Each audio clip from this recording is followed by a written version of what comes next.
السلام علیکم ورحمۃ اللہ۔ وعلیکم السلام ورحمۃ اللہ وبرکاتہ۔ مولانا، آج شعبان المعظم کی 15ویں شب ہے۔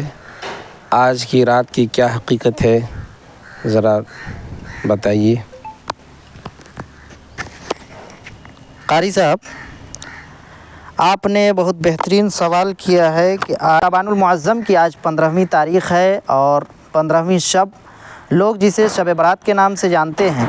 تو اس رات کی حقیقت یہی ہے کہ اس رات میں جو ہے لوگ نوافل کی پابندی کریں، لوگ جو ہے اس رات عبادت میں مشغول رہیں۔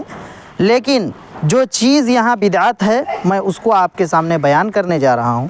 بدعت یہ ہے کہ اس رات کے ساتھ حلوہ پوڑی، حلوہ مالیدہ، یہ وہ دس دیٹ وغیرہ جو جوڑ دیا گیا ہے، جو پکوان بنانے کا اس میں رواج جو بنا دیا گیا ہے اور اس میں فاتحہ چڑھانے کا جو رواج بنا دیا گیا ہے، یہ چیز غلط ہے، یہ چیز غلط ہے۔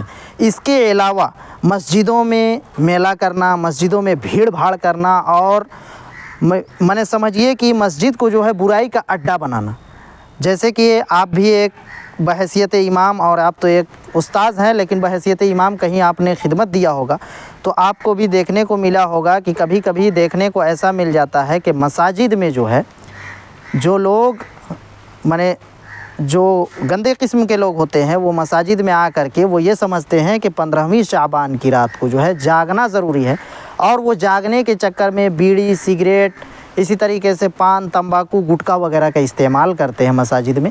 تو یہ کہاں تک جائز ہے، یہ کہاں تک صحیح؟ اسی لیے ہمارے علماء کرام اس چیز سے ہٹ کر یہ بیان کرتے ہیں کہ آپ کو اگر عبادت کرنی ہو تو آپ اپنے گھروں میں عبادت کیجئے، بہترین انداز میں عبادت کیجئے۔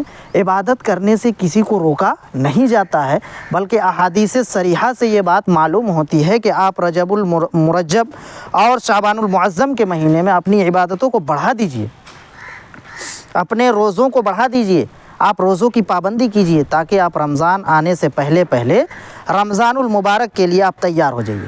یعنی جب کہیں پر ہی کوئی میچ وغیرہ ہوتا ہے تو انسان اس میچ کے لیے پہلے سے ہی کھیلتا ہے، تب وہ فائنل میچ میں جب جاتا ہے تو فائنل میچ کھیلنے میں اس کو آسانی ہوتی ہے۔ اسی لیے ہمارا ایک مہینہ جو بہت فائنل ہے، جس کو ہم رمضان المبارک کے مہینے سے جانتے ہیں، تو رمضان المبارک کے آنے سے پہلے یہ چیز ہے کہ ہم رجب اور شعبان کے مہینے میں اپنی عبادتوں کو بڑھا دیں۔ لیکن رجب اور شعبان کے مہینے کی جو بھی عبادتیں ہیں وہ عبادتیں نفلی ہیں۔ تو کہ نہیں قاری صاحب آپ نے روزہ کیوں نہیں رکھا، یہ غلط ہے۔ آپ روزہ رکھیے، آپ کو اگر حیثیت ہے، آپ کے اندر اتنی طاقت ہے، قوت ہے، تو آپ بالکل روزہ رکھ سکتے ہیں۔ اس روزے کی فضیلت ہے لیکن اس روزے کی فرضیت نہیں ہے، بات سمجھنے کی کوشش کیجیے۔ اسی طریقے سے رات کی عبادت ہے، لیکن اس رات کی عبادت کی فرضیت یہ نہیں ہے۔ اس رات کی عبادت جو ہے وہ نفلی ہے، اور نفلی عبادت کو احادیث سے یہ معلوم ہوتا ہے کہ آپ نفلی عبادتوں کو گھر میں کیا جائے۔ اب جو میں نے ایک شیڈول، جو ہمارے علماء دیوبند اور ہمارے اکابرین کرام نے جو ایک شیڈول بنایا ہے، وہ شیڈول اگر آپ سنیں گے تو آپ کو بڑا اچھا لگے گا۔ وہ شیڈول یہ ہے کہ آپ جو ہے 15ویں شب یعنی شعبان المعظم کی 15ویں رات کو جو ہے آپ کس طریقے سے عبادت کریں۔ یہ بھی ایک مسئلہ ہے، لوگ پوچھتے ہیں کہ اس رات میں عبادت کیسے کریں۔ تو یہ عبادت کرنے کا ایک بہت ہی بہترین انداز ہے۔ سب سے پہلے آپ جو ہے نماز مغرب ادا کیجیے، نماز تو پڑھ ہی رہے ہیں، تو آپ مغرب کی نماز ادا کرنے کے بعد جو پورے سال 12 مہینے میں جو ہے ایک نماز ہے جسے اوابین کے نام سے جانا جاتا ہے، یہ نفلی نماز ہے، آپ نماز اوابین پڑھیے۔ پھر اس کے بعد پھر آپ شانت ہو جائیے، آپ کچھ قرآن کی تلاوت کر لیجئے، کچھ تسبیحات وغیرہ پڑھ لیجئے۔ اس کے بعد عشاء کی نماز پڑھیے۔ عشاء کی نماز کے بعد آپ جو ہے ایک نماز ہے صلاۃ التسبیح۔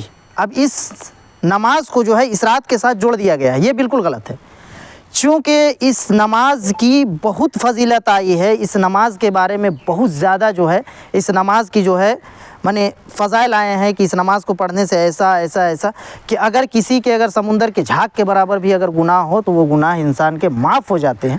لیکن اس نماز کو اس رات کے ساتھ جوڑنا یہ غلط ہے۔ اور اس نماز کے بارے میں ہے کہ اس نماز کو آپ روزانہ پڑھیے، اگر روزانہ نہ ہو سکے تو ہفتے میں پڑھیے، اگر ہفتے میں بھی نہ ہو سکے تو آپ مہینے میں پڑھیے، اگر مہینے میں نہ ہو سکے تو سال میں پڑھیے، اور سال میں بھی آپ اگر نہیں پڑھ